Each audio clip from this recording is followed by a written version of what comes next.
But let's move to another very important topic today. Mr. Aliko Dangote, Africa's richest man, has recently stirred significant discussions among experts by offering to sell his multi-billion-dollar refinery to the NNPC Limited. Meanwhile, the NNPC's equity stake in the refinery has also come a lot of complaints back and forth, about 20% to just 7.2%. That's what Mr. Dangote said. A lot of developments around this, but what are the real issues? I'm being joined by a lawyer and an energy consultant. It's Barrister Liborous Oshoma. Good to see you. Happy birthday. And you heard the CBN governor, but if we stay with that, we won't talk about this today. But a happy birthday to you. Let me get a handshake. Thank you. Yes. Let's start this conversation with this back and forth that we've seen in recent times between the NMDPRA, NNPC, and all of that. What is your general understanding of these issues? Yeah, when you operate in a capitalist environment, it is survival of the fittest. So that's basically what is playing out here. So in this industry, the margins are very small margin, and then you have you know, commodity traders that are doing trillions of dollars, not naira, not trillions of dollars, compared to a Dangote. And so being operating in a free market, certainly those commodity traders also will look out for their own. At the same time, Dangote would also want to look out for its own. So what usually happens in such an environment, and so what I'm thinking is, because all of this boils down to energy security. The federal government, in trying to protect its own investor, will at the same time also not want to put their energy security in the hands of one person. Because when you do that, you would mortgage the country, in the hand of one person. So basically what's playing out is, what you would ordinarily call boardroom politics, thrown in the public. Now, talking about the shares of 7.2%, 20%, there's also the back and forth regarding that. But my issue is energy security here. If the NNPC is not investing anymore in that facility, trying to invest in clean energy, how does this affect the whole ultimate trust of achieving energy security? Yeah, energy security, we're talking about energy security, really. It's not about just one business. We're having all of these challenges because our refineries are not working, up and grinding. Yeah. If our refineries were up and grinding, then you wouldn't have this back and forth of NNPC or the mid and downstream claiming that Dangote wants all, diesel importer to come through him. If you had your refineries, you have the 60,000 barrel refinery in Port Harcourt and the 120,000 barrel refinery working, and then the Kaduna refinery working, and all your pipelines are up to date, and they are not corroded, and then your nitrogen plants are up and running, then you won't have these challenges because there won't be any need for somebody to import diesel in the first place.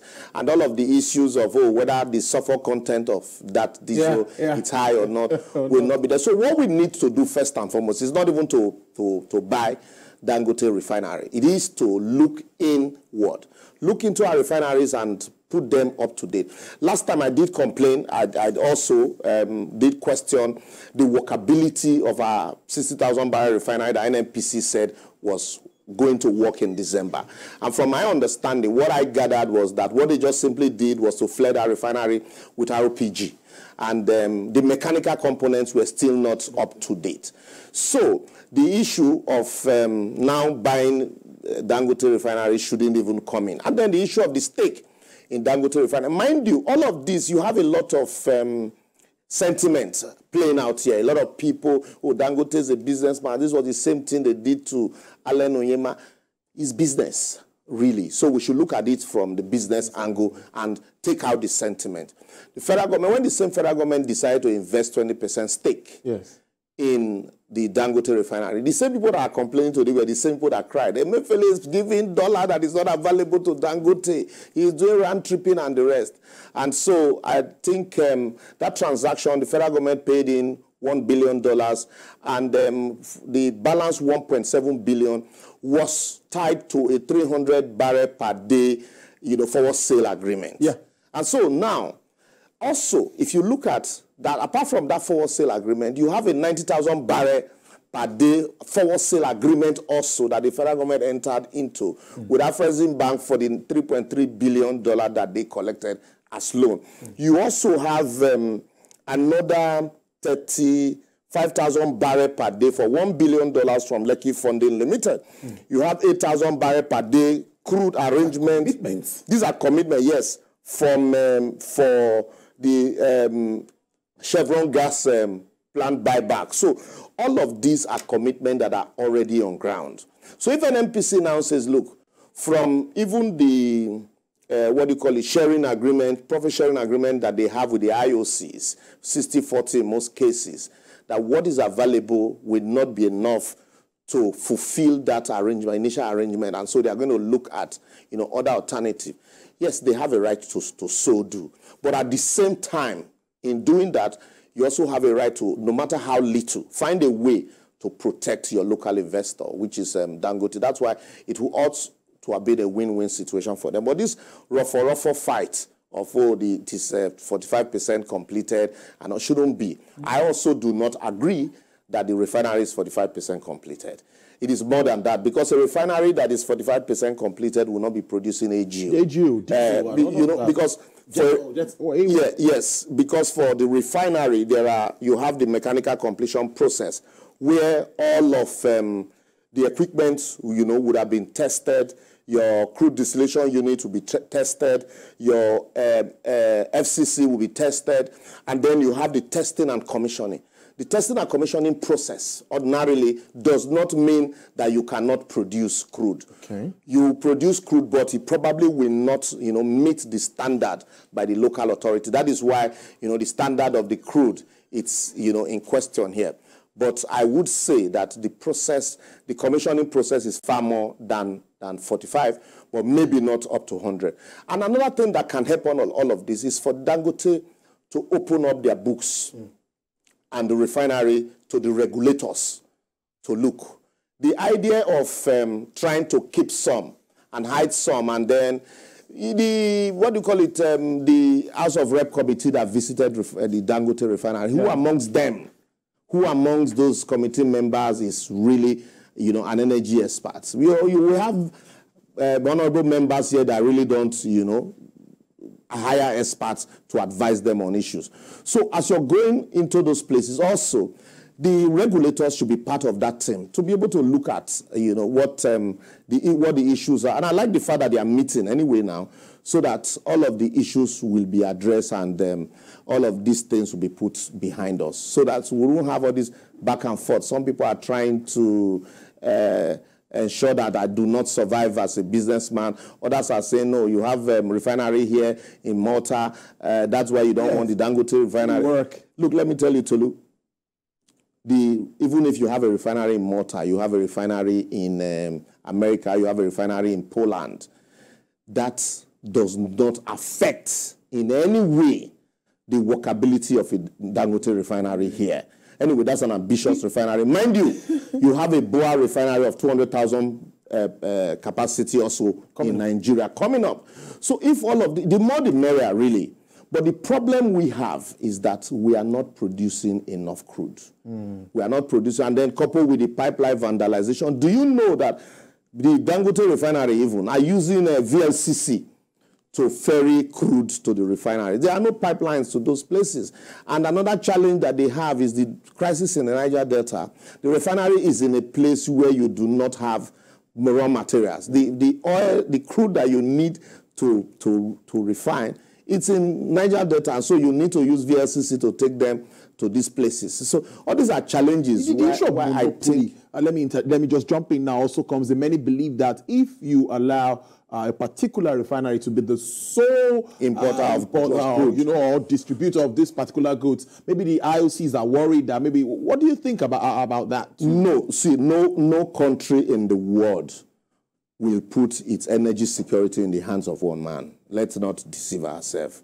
And I won't also think that's what Dangote is asking for. Because if he's asking for that, then it is wrong. Do you know that civilized countries can go to war if you threaten their energy security? And so when you put energy security in the hands of one man, let me tell you the Nigerian scenario, what will play out. You have the middlemen. The middlemen are not dealers. They are not stakeholders. They are not independent marketers. So the middlemen are the ones that will be getting allocation. And then what they just need to do is to add 1 naira to that allocation and then sell to the dealers. And then there will be crisis. So the day the refinery says we do not have, and then you're now running back to your commodity traders that you have abandoned. So it becomes a crisis for you. So what you do is to ensure that because it's a willing seller, willing buyer thing. So also, if you give your 445,000 barrel for local consumption to one man, for example, and the refinery is in a free trade zone, is buying from you, you cannot, no matter the agreement, you cannot tie him down to say whatever you refine here must be sold to the local market. So that's why what should happen is there should be a middle ground.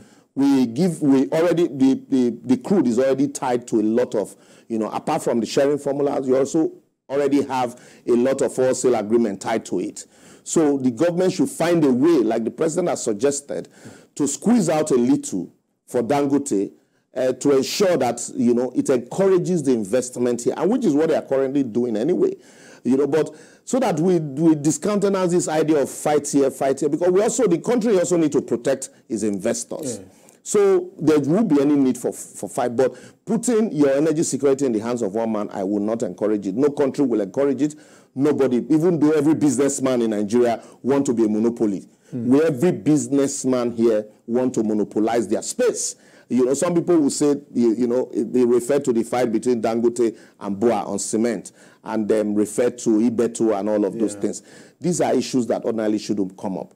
But what we also need to do, really, OPEC quota. OPEC quota, we are not even meeting it. Yeah, we are not. Our OPEC quota was 2.5 million barrels per day. Because we weren't even meeting it, it was reduced to 1.8 million. And as we speak, we are around 1.2, not even up to 1.3. Yeah.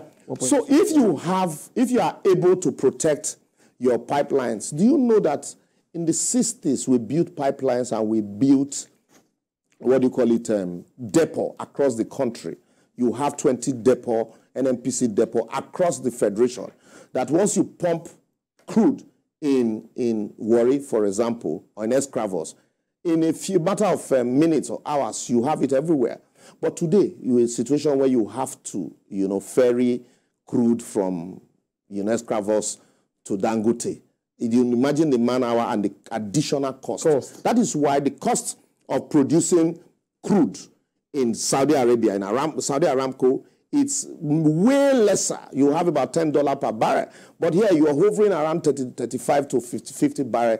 For $50 per barrel because of these additional costs. So if we are able to increase our output, all of this borrowing and all of this wholesale agreement in the first place won't be there.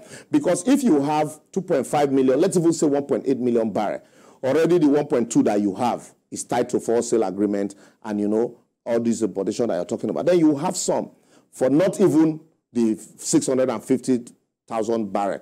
Because if you give 650,000 barrel to Dangote, I also can tell you that because they are at the testing stage, their FCC will not be up and doing at this time. And so you won't be able to distill PMS from that refinery. So if you give 650,000 barrel, 650,000 barrel, which you don't even have, which you don't even have. That's over half. Yes, that leaves you with nothing to. Mind you, it is the sale of this crude that you make forest from. We're talking about CBN now and all of that. So, and that's why if you increase your output, certainly there'll be enough to go around. And then this idea of, I must be the sole importer, Dangote will also be able to make money. And then people gradually will leave importation and come to Dangote. That's the way business runs. And not naturally, and not for everybody to say, oh no, you must come to me. Also, and let me quickly point out, because some persons had said that the PIA, there's a provision in the PIA that the local refineries must be given to the local refinery before, export. Yeah, but you find out that the question there, this PIA, we are still talking about it and we'll still continue to talk about it because, some people had to smuggle in some of these sections for their benefit. But the question is there enough to give to everybody? It is not enough. So what the federal government should do, like I said, is increase output. Once you increase output, there'll be enough for everybody. We must have a part 2 of this conversation. I must thank you At so your service, much. I must thank you so much for speaking to Mr. Liborous Oshoma there. He's a lawyer and an energy consultant. Thank you so much. I wish you a very happy year as you move on. My pleasure. All right.